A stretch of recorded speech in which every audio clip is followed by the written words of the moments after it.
And another thing, because I did a live just a few minutes ago. And so my sister friend called me and she was like, don't forget your hashtag. So I gave me a whole list of stuff to do. And she don't call herself a coach, but she be coaching all the time. Yeah, I'm talking about you. You know who you is. Anyway, uh, so I wanted to get on because just that quickly, one of my other sister friends was like, this is my win for today. And we were celebrating everything. She was like, what was your biggest win? And I immediately went to, well, I had my birthday and my daughter won first place. Talk about everybody else and stuff that's just personal. But I was just that quickly, I forgot about all of the professional triumphs that I had. And some of you guys don't have this problem. You know how to toot your own horn and things like that. But coming from a single mom, especially with the background that I have, living through domestic violence and abuse, and being a single parent for so many years, just, the religious perspectives of, don't be thinking about yourself, and the biblical perspectives about give, but it never really talks about taking time out for yourself. I mean, when you look at the life of Jesus, you realize he did take time out for himself, right? But it's not really preached. That's not preached. And like I said, I will come on here a different time and talk about religious perspectives and self-care and the dichotomies there. Okay, there's some things that are lacking in some of our religious perspectives and beliefs as it regards to taking care of ourselves, taking good care of ourselves, and honoring our vessels. There's so much I could go into. I'm not gonna get on my soapbox on that this morning. The whole reason why I got on here was to share with you guys about self-care and actually appreciating your accomplishments by talking about them, making sure that you list them out. And it's not braggadocious, okay, in a negative way, no. It's about keeping in the forefront of your mind all of where your energy is going, okay? And so for parents like myself, single parents like myself, it's important. We have to keep those accomplishments top of mind, or we will easily think we ain't do nothing today, or we will easily think that our lives are just our children's lives. Yeah, well, those children move out the house. Hallelujah. Thank you, Jesus. If we're doing our job right, them children move out the house. Now, for those parents who have children that must stay inside of the house, Lord, you need a quadruple, a times 10 of your self-care, because that's a consistent energy and effort that has to be consistently poured out to not only maintain that those dependents, but also to maintain yourself. So getting back to my point, self-care and your accomplishments, your professional accomplishments, it is so important. And it is a topic of self-care. Some of us may not realize that. But self-care and keeping at the top of our mind what we've accomplished professionally is so critical. Because then you are actually to account for every drop of energy that you have placed out into the universe in order for you to account for what you're actually getting as a deposit back. Hallelujah. Professional. If you are putting too much out and you're not getting those deposits back into your bank account, if you're working at a job and that job is not honoring you in the amount of money that you are being paid, look, COVID has allowed us this space to be able to actually look for those jobs that will actually employ us properly or closer to what we perceive as our value. What we perceive as our value. Okay? So I'm talking to the traditional employed soul right now. Use this time wisely. Now, for the entrepreneur soul, please, little doggy, just give me a few minutes. Give me a few minutes. Son, you're on a game, and once again, the doggy is talking to me. For the entrepreneur soul, and we will talk about that on another self-care kick, I am unemployable. Show me the money equals show me the contracts. you know, RFPs, requests for proposals. You know, that's how I roll. That's the life that honors me the best because it keeps me free and flexible. I was doing that grind where I was up doing the 2 hour commute with my children in tow because I kept made sure that my children were close to my job. It was a 2 hour trek from where I lived to drop them off to school, and it was a 45-minute trek from their school to downtown where I worked. 2 hours each way. 4 hours gone out of my day. By the time we got home, we were exhausted. That was no quality of life for a couple dollars. Like I said, it's a whole nother talk, whole nother day. But self-care, part of self-care is being able to track how you are spending your energy and making sure that you are making those deposits back in. And part of that deposit is acknowledging your accomplishments. Okay? Acknowledging your accomplishments to yourself. Like I said, my sister Fran asked me, she was like, this is what I accomplished this week, and we celebrated. And she was like, what did you accomplish? What was your biggest win this week? And I was like, you know, I had my birthday, and my daughter just ran her race. That was the first thing that came to mind. Done completely forgot that I have been sharing with you guys about the 5-day challenge, Love the Hell Out of Yourself. All about self-care, right? So as I am living this, I'm turning it into teachable moments. I'm all about teachable moments. I love teachable moments. That's my jam. Teachable moments. I will flip a situation so quick and be like, woo, teachable moment. So anyway, y'all come join me for the Love the Hell Out of Yourself challenge.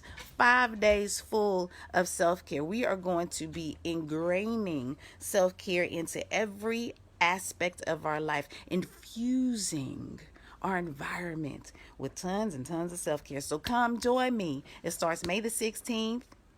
Use the hashtag Love the Hell Out of Yourself. You guys want to join? Come on, join me. I'm going to be opening up my Facebook group where we are going to continue the nurturing process. It is going to be so much fun. So I just want to come on and share that second tidbit with you guys. Love ya.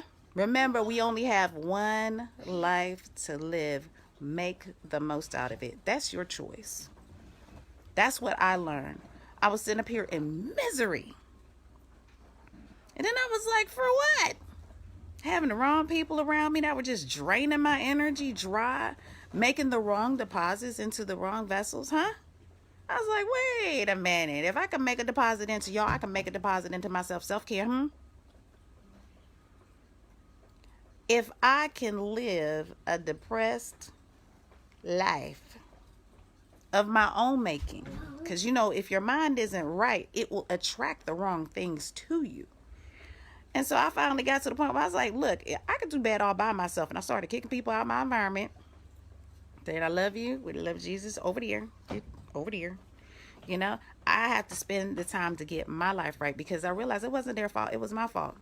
Because I was not standing in my value. I was not honoring myself. I was not looking at who I needed to be further on down the road. I was too busy stuck in my now. And so I made that critical choice and decision to honor the life that I deemed necessary for my life, which was fun. My mother, she was a fun individual. I would get mad. I could not last. If she threatened and was like, I'm about to leave you, I would panic.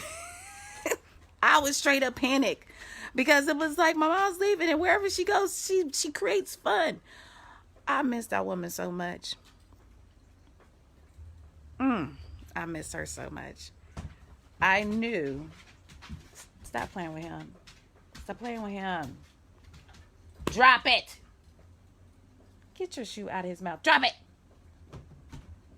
Did you good boy? That is not your toy. Stop it.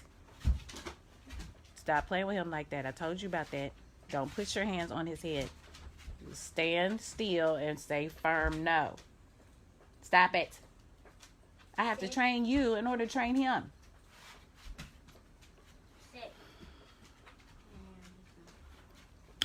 No. So anyway, I was talking about my mama. Hey, Kanitha. Hey, love. No. Thanks for joining. Hey. No. I said stop touching him. Keyword, stop. No. Drop it. Go over there calmly and retrieve your shoe. No, mystery. So I was talking about my mother, how much I missed her, and how much when she was alive, she would threaten me by saying, I'm about to leave you. And I would straight panic. And I'm talking, this was in my 20s while I had all my children. Well, at least I had 2 of them. I had the third one because she was gone by the time I birthed the third. When she said that, grown woman, got my own family, when she threatened me by saying, I'm about to leave you, I straight panicked. Because my entire soul was like, wherever she's going, it's going to be fun and I'm going to miss it. No lie. I could be going, sitting out in the car doing nothing. But I was as happy as I could be because my mama was there. And I'm telling you, when she died, it took me 6 years through the grieving process to understand I have one life. And that's where everything started. That's where everything started. I don't believe that she truly acknowledged her accomplishments to helping all these people everywhere. But I don't truly believe that she sat down and accounted for all of the goodness that she was putting out into this world and what it actually was amounting to in her life. Self-care. Being able to account for the energy that you are putting out so that you can understand the value. And then being able to expect that value back. Come on, somebody. Self-care. The mom, the martyr. Come now. Mother died on her deathbed. But in the process of her dying, she was still nurturing other people's soul, deposits into others. And I just said, I don't want that life. The life of service, yes, I love it. But I had to understand there are boundaries that must be placed. You can't deposit so much out that you have nothing left and all you have left is a deathbed. No. That's not the life I wanted for myself, and that was not the legacy that I wanted for my children. So I had to choose, because it's your life. You get to choose. Your energy will pull to you what you deserve, according to what your mind is telling you you want. Mindful of your thoughts, right? Mindful of your feelings. I had to call to my environment what I desired. With every fiber of my being, I was saying this life sucks. And then I had to start looking at who was accountable for all the sucking. It was me. I felt horrible, so all I was attracting was horrible, huh?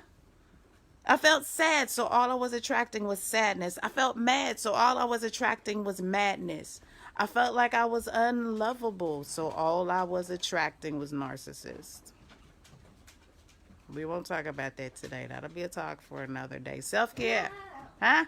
Love the hell out of yourself. When you get to that point where you're just like, my life is so good. I want to feel it.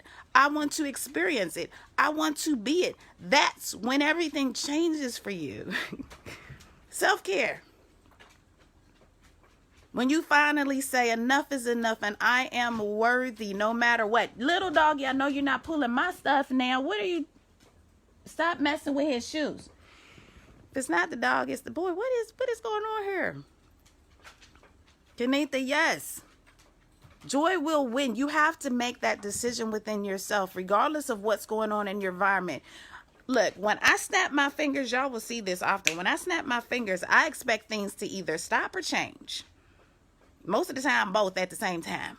Yes, yes. Yes, yes, Kanitha. Yes, ma'am. Yes, it is changing for you, right? Yes. It's all here and here. What we feel impacts what we think. The two are connected. Once you retrain, everything in your environment changes. Everything. Everything. So I decided that I wanted a better life. And it wasn't that the environment had to change. It was that my mindset needed to change and the way I felt needed to change. And so I said, I just want to be happy all day. I want it to be a consistent, sunshiny day in my soul. And then I went to start creating that for myself, right? And that's what's been happening. And I want that for you too, if that's what you want for yourself. Because I'm not out here to beat nothing into y'all's brain that y'all don't want to receive. We're not about that. That's not good energy. That's not a good use of my energy, right? I'm here to help those that don't understand how to be consistent about it. I'm here to help those that don't understand how they can turn a negative into a positive. I'm here to help those that are serious about, look, my life is worth more and I am going to live it at any cost. I'm here to help you with that. And some of you all may have experienced that already. Hey, my name is Coach Kenyatta. That's my cape that I wear. God-given talent and ability. Look, that's what we do. Self-care. Believing enough to take care of yourself. Whatever you put out, you shouldn't be putting any less in. That's what I was talking about this morning. Double down, triple down. Whatever you put out, you need to put 2, 3, 4 times as much into yourself so that you can continue to work at that level of efficiency, effectiveness, and greatness that you deposit into others. That needs to be deposited back in. That's the only way you're going to keep working unless you are about to work yourself into a grave. Who wants to work themselves into a grave? Right? No. Self-care. So anyway, the whole premise of this talk today was about self-care and being able to acknowledge your accomplishments. That is a key to self-care, okay? Because if you're constantly putting out and you're not accounting for what you need back in your soul, anything you put out, you need back. Period. Anything you put out into the atmosphere, you need back. Just told my daughter. Oh, you told your daughter? Yes. And she's coming around to it. We're all on the journey to becoming. Yes. Yes, ma'am. I'm so proud and so happy for you, Kenitha. Hallelujah. Yes. Okay. So, 5-day challenge. Love the hell out of yourself. Use the hashtag if you're talking about me. Hashtag love the hell out of yourself challenge. What's up, Dave? Love you. Did I say May? Monday. This coming Monday, April 16th, we are going to start the Love the Hell Out of Yourself challenge. I'm going to be opening up my Facebook group probably sometime today. I told you I was giving myself grace. I've been on here twice this morning pouring in. So I said I was going to sit down and chill out. I'm going to relax into this day because I don't have to start ripping and running until 1. But I'm going to do my favorite thing because I've got this cute little t-shirt line coming out. Laziness is my superpower. Y'all be sleeping on laziness. There's some of y'all that glorify overworking and working like a dog and always being consistently, incessantly busy. Look, I am throwing a little bit of shade right now because overwork is a form of abuse. Self-abuse. Okay, we're going to talk about that. Y'all not ready. It's okay. It's all right. But anyway, laziness is my superpower. Laziness is my superpower. Laziness is extreme efficiency on 1,000. I got it on a t-shirt. I'll show you guys next time. But anyway, remember, self-care. Acknowledging your accomplishments. You don't have to tell the world if you don't feel like it. But it's so important to rehearse it in your mind so that you know what you've been doing and you know what you need back. We talked about jobs. Go ahead and rewind this back after it's done. We talked about jobs, being able to honor yourself. Whatever energy you're putting out in that job, you need to be getting 2-3 times the energy back in the form of dollars, in the form of benefits. Look, anything happens to you, they ain't gonna care nothing about you. It's a job. We'll talk about that another time. Self-care, acknowledging your accomplishments. 5-day challenge, love the hell out of yourself. We about to get it going, Papa Lop, and it's going to be so fun. We're going to have so much fun, y'all. And I've already talked to my sister friend about throwing a party that Friday. Where we're going to actually have, look, I'm going to figure out if I can have a DJ or something. Look, being able to truly work self-care the way it needs to be worked in your life so that you are benefiting and you're loving the life that you have, that's the most important part. That's what we're learning. That's what we're doing, being consistent with it. Some of you already do it, but you're not consistent. This challenge is for you. 5 days starts Monday. Awesome. Kanita, I love that. Congratulations. Yes. Monday, April the 16th is when our challenge is going to start. Hopefully this evening I will have the Facebook group up and running. So if you want to join us and party with us for the 5-day self-care challenge, loving the hell out of yourself, go on ahead and message me so I can put you on that list. We're going to have so much fun. Anyway, we only have one life to live. Make the most of it. I love you guys with the love of Jesus. See you next time.